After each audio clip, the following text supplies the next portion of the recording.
My friends, listen. Fear is the common enemy of all that lives.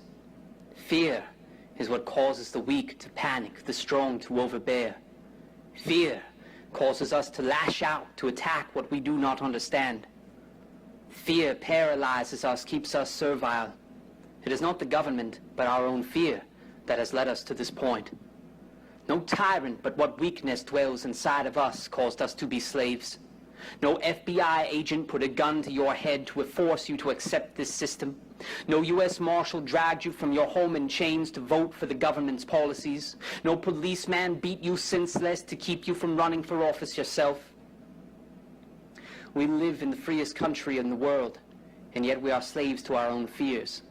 It is fear, not reason, not love of country, not enlightenment or even well-informed opinion that has caused so many to attack their fellow Americans. I have been attacked by members of my own party on the basis of my religion. I have been attacked for my support of eugenics and my perceived hostility toward women and racial minorities. I have been attacked for declaring that I was born for a great war. These things are true, and they are not true, and they are half true. I understand that talk of paganism and warfare is frightening to the common mind, and it is for this reason that I grant you the following explanations, that your fears may be allayed, our cause strengthened. I pray you will listen to reason, free yourselves of the chains of fear, and prove yourselves the champions of liberty our country so desperately needs. The first topic to be discussed is my religion.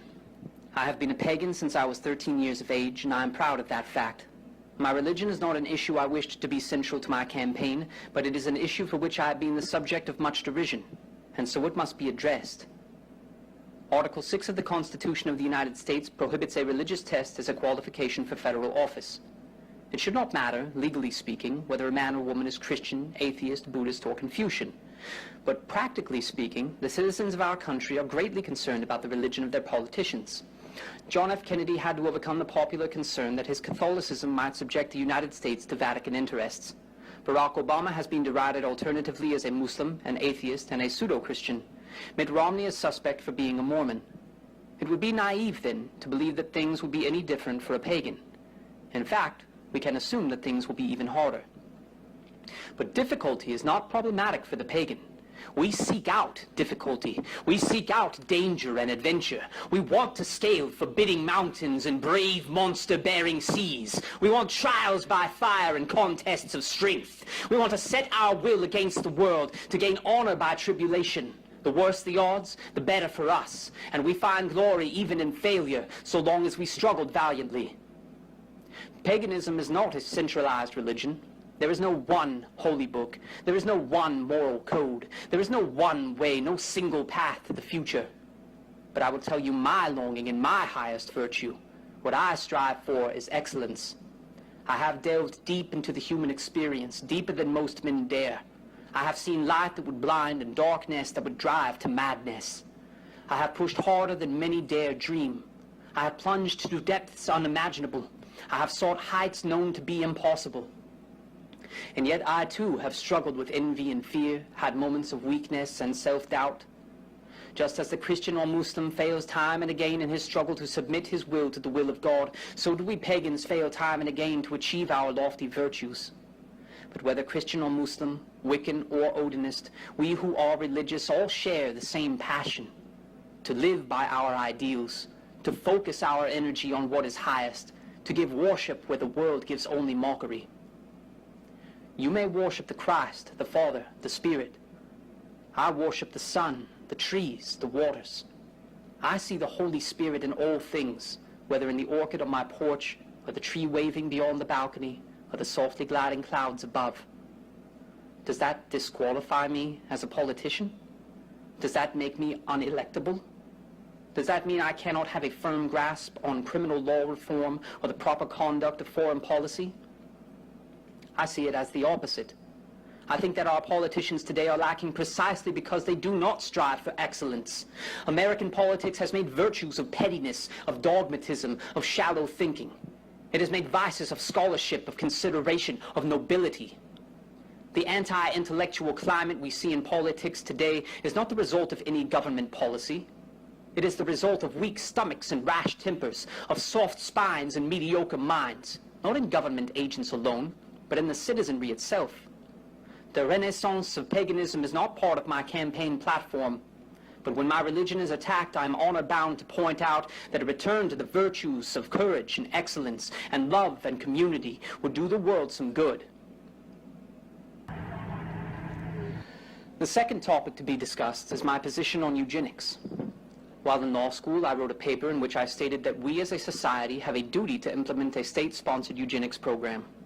I argued that the implementation of such a program would be the most humane approach to mental and physical handicaps, incurable diseases, and other such ills afflicting humankind. What my critics fail to take notice of is that this paper was written between 5 and 6 years ago. I wrote the paper as a staff writer for a journal at my law school. It is, of course, a cardinal sin of politics for a politician to change his mind about something, but that is the case here. I have been asked whether I regret writing the paper. Now, I despise the politician without backbone enough to stand by what he has said, and I loathe the political culture in which we find ourselves, the culture in which we treat our speech as being free only if it does not offend someone. On the other hand, for a man to say he regrets shooting someone is not an abandonment of his Second Amendment rights. Likewise, for a man to say he regrets a writing is not an abandonment of his First Amendment rights. It is not a vice to strive for excellence. What is vicious is the petty members of government ruling over a free people. As a piece of legal scholarship, my paper on eugenics is still valid. Until the United States Supreme Court overrules its prior eugenics rulings, it will still be legal to implement such a program. But as public policy, I have changed my mind in the past 6 years. I regret writing the paper for the simple fact that some petty bureaucratic tyrant might get a hold of it and take it as his plan. God forbid the bureaucrats, the low-minded, the unintelligent come to head a eugenics program. The individualistic, the high-minded, and the intelligent among us will be bred out in a generation. It does not matter how high our aims. The fact is that a eugenics program in the wrong hands would be a monstrosity. Again, it is not the love of excellence that poses the danger, it is the pettiness of men in government. And for this reason, a eugenics program would be far too dangerous to implement. The third topic to be discussed is my position on the right to vote. It has been repeated ad nauseum that I do not want women or racial minorities voting. As for women, I am a pagan and worship the goddess, so my feminist credentials are above reproach. As for racial minorities, my children are half Puerto Rican, and I can assure you that I consider them more qualified to vote than my libertarian critics, who, by the way, all happen to be white. But leaving aside obvious logical inconsistencies of my critics, let us examine what I actually said, rather than parroting internet tabloids. The smear itself comes from a short piece I wrote in 2010 titled "On Democracy and the Rule of Law." The paper is a tract on political philosophy, not a position paper. Even so, the excerpt in question reads as follows. Certainly there are some positive aspects of democracy generally conceived. For one, the likelihood of violent revolution is lessened, at least in Western countries. It is also true that many gifted statesmen have thrived in democratic government, including Pericles, Alexander Hamilton, and Abraham Lincoln, though the great men are always the least democratic. And yes, it is true that women and racial minorities have been allowed to participate in the processes of government to an extent previously denied categorically, though it cannot be said that this has ever made government better. We must ask ourselves, do these meager benefits outweigh the chaos and disorder, the cultural degradation and political mediocrity which are characteristic of democratic government? And this is why scholars do not run for office. Taken in context, it should be clear that this is a critique of mass democracy, not a rant against women and racial minorities. And yet my opponents have used a deliberate misquotation as a smear. They do not even need to bother with citing the paper. All they need to do is paraphrase it, and the uncritical will believe it. Now let me tell you a brutal truth, which all politicians know but none dare say. Men are not equal. To think that the illiterate laborer is as well informed about foreign affairs as the political scientist is an absurdity. To think that the bureaucrat is as well educated in realpolitik as the army general is equally absurd. And with each mounting absurdity, we fall further from the democracy of our forefathers into mindless egalitarianism. The United States has devolved from a republic into mob rule under our very noses. and yet we still blame either the liberals or the conservatives without looking first into the mirror. This notion of absolute equality is the foundation of communism. Despite what the egalitarians among us think, we do not live in a mass democracy. We live in a democratic republic. As citizens in this republic, we have the duty to educate ourselves and to participate in the conduct of the government. Reading blogs does not count as education. We do not fulfill our civic duty by watching Fox News or MSNBC. We are not participating in the conduct of government by complaining day and night on the internet. I am attacked for critiquing mass democracy. And yet, what have you done lately to ensure that the rights so hard won by Susan B. Anthony and Martin Luther King Jr. are actually being used? We can debate philosophy until we are all blue in the face, but none of it matters if we fail to act. This brings us to the fourth and final topic to be discussed, an open letter I wrote in April 2013. In that letter, I renounced my life and prophesied a great war. I said that I would disappear into the wilderness and I would return bearing revolution. To say that many have taken issue with the letter would be an understatement. Lawyers have taken issue because I called them worms.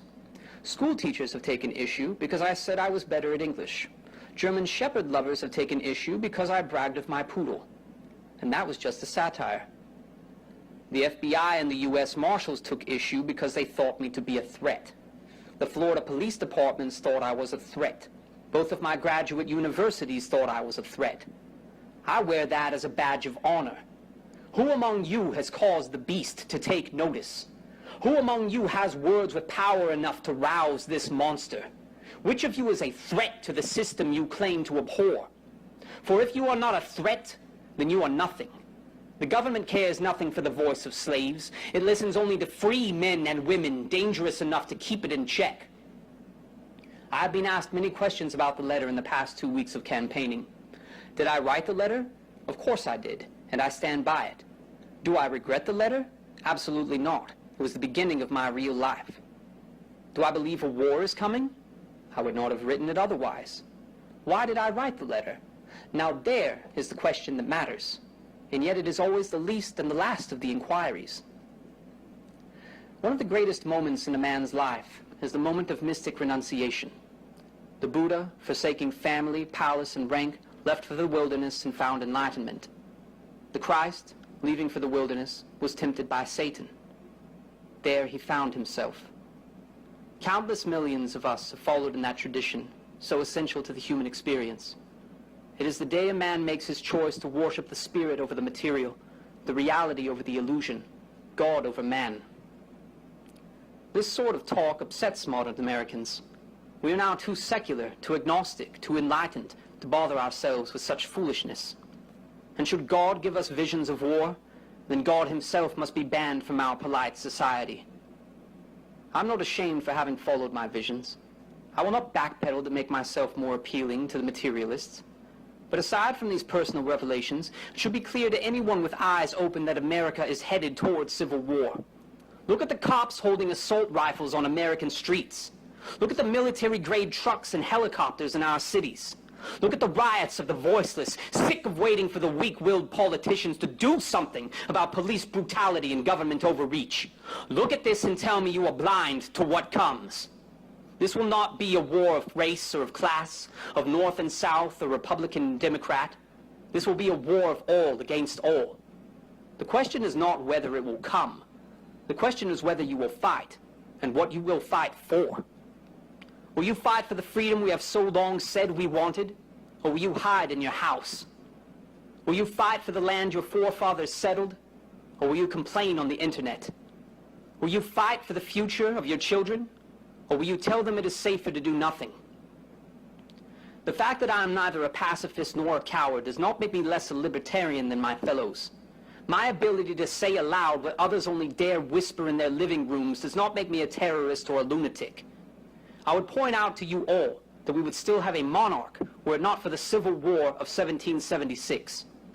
Perhaps our descendants will point out to their detractors that they would still have the FBI, the IRS, the DHS, the DEA, the ATF, and 100 other agencies were it not for the valor of our generation.